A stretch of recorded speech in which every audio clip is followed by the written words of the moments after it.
স্কুলে যাওয়ার কথা বলে সমুদ্র সৈকতের বালু চড়ে বন্ধুদের সঙ্গে ফুটবল খেলায় মেতেছিলেন আজমাইনুল হক।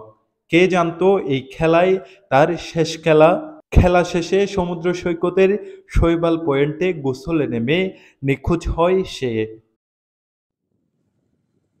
নিখোঁজের 4 ঘণ্টা পর সমিতিপাড়া সমুদ্র সৈকত পয়েন্ট থেকে উদ্ধার করা হয় স্কুল ছাত্র আজমাইনুল হকের মরদেহ। নিহত আজমাইনুল হক কক্সবাজার টেকনিক্যাল স্কুল অ্যান্ড কলেজের 6ষ্ঠ শ্রেণীর ছাত্র। সে শহরের পিটিআই স্কুল এলাকায় ভাড়া বাসায় থাকতেন। গ্রামের বাড়ি চন্দনাইশের সাতঘরিয়া পাড়ায়। পরিবারের সদস্যরা জানান সে স্কুলে যাওয়ার জন্য বাড়ি থেকে বের হয়। স্কুল শিক্ষকের মাধ্যমে নিখোঁজের খবর পান তারা। মরদেহ গ্রামের বাড়িতে নিয়ে যাবেন বলেও জানান স্বজনেরা। শান্তশিষ্ট একটা ছেলে,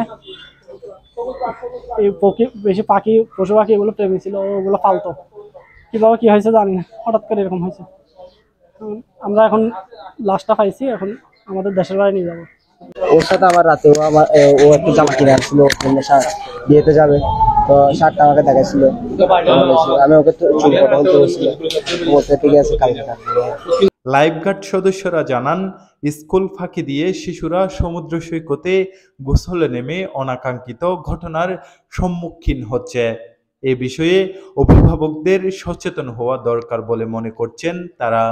সচেতন হতে হবে অভিভাবককে, এবং স্টুডেন্ট সহ যারা এই সমুদ্র সৈকতে যাচ্ছে তাদেরকে সবাইকে অবশ্যই সচেতন হতে হবে।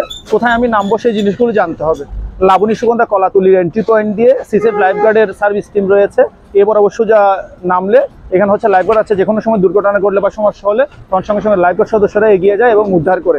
এই জায়গা ব্যতীত অন্য জায়গাগুলো খুবই ঝুঁকিপূর্ণ, যেখানে বিভিন্ন ধরনের বড় বড় গর্ত রয়েছে, গুপ্তখাল যেগুলোকে বলা হয়। এই জায়গাগুলোতে যখন শিশুরা নামে অনেকে সাঁতার জানে, অনেকে জানে না। না জানার কারণে দুর্ঘটনাগুলো সবসময় ঘটছে। নিহত স্কুল ছাত্রের মরদেহ বাড়িতে পৌঁছালে সেখানে শোকের ছায়া নেমে আসে। শাহেদ হোসেন মুবিন, টিটিএন, কক্সবাজার।